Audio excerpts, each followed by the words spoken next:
naipasa ang panukalang 200 pesos na dagdag sahod para sa mga manggagawa. Tila nagsisihan naman ang Kamara at Senado kaugnay nito. At live mula sa Mandaluyong, nangunguna sa balita si Camille Samonte. Camille, anong sabi ng ilang senador kung bakit hindi nakalusot itong wage hike bill? Gigi, kung kailan nga patapos na ang 19th Congress, sakalang ipinadala ng Kamara ang kopya ng bersyon ng panukalang batas. Ayon yan mismo kay Senate Committee on Labor Chairperson Joel Villanueva.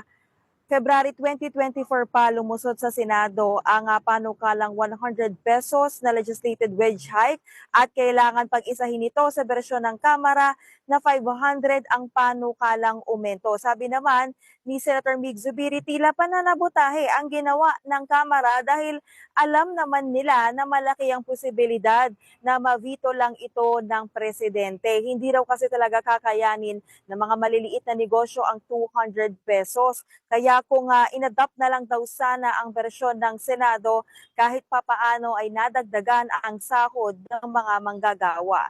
Narito ang kanilang mga pahayag. We have talked to some members of the conferees, and in fact, last night, together with the Senate President, they were saying that they are amenable to the Senate version, to adopting the Senate version. And so we thought that it's going to happen. At Camille, anong naging depensa? The measure, and it looks bad on everyone. So, Mr. President, I just want to put that on record, that the Senate has stood up and fought for these sectors.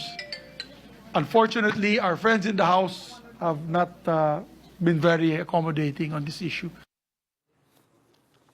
At Camille, ano naging depensa ng Kamara sa pahayag ng mga senador na ito?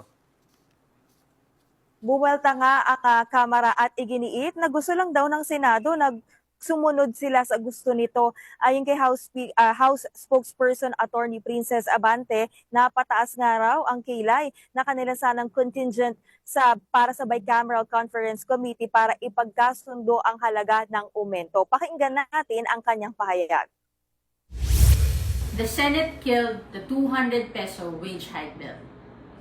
Last night was the final session of the 19th Congress. No BICA, no compromise, no wage hike.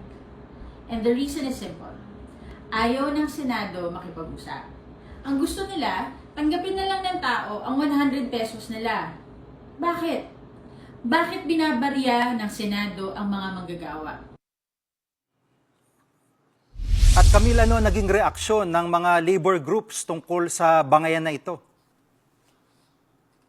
Nako, Gigi, hindi na itago ng mga labor groups ang kanilang pagkadismaya sa Kongreso at sinisisi rin nila ito kay Pangulong Bongbong Marcos sa kanilang kilos protesta na isinabay nga sa araw ng kasarinlan. Iginiit lang pinagtaksilan daw sila ng mga mambabatas at ng Pangulo dahil hindi nga sila kumilos para pag-isahin ang dalawang bersyon ng panukalang batas. Tila pinaglaruan at pinaasa lamang daw ang mga manggagawa.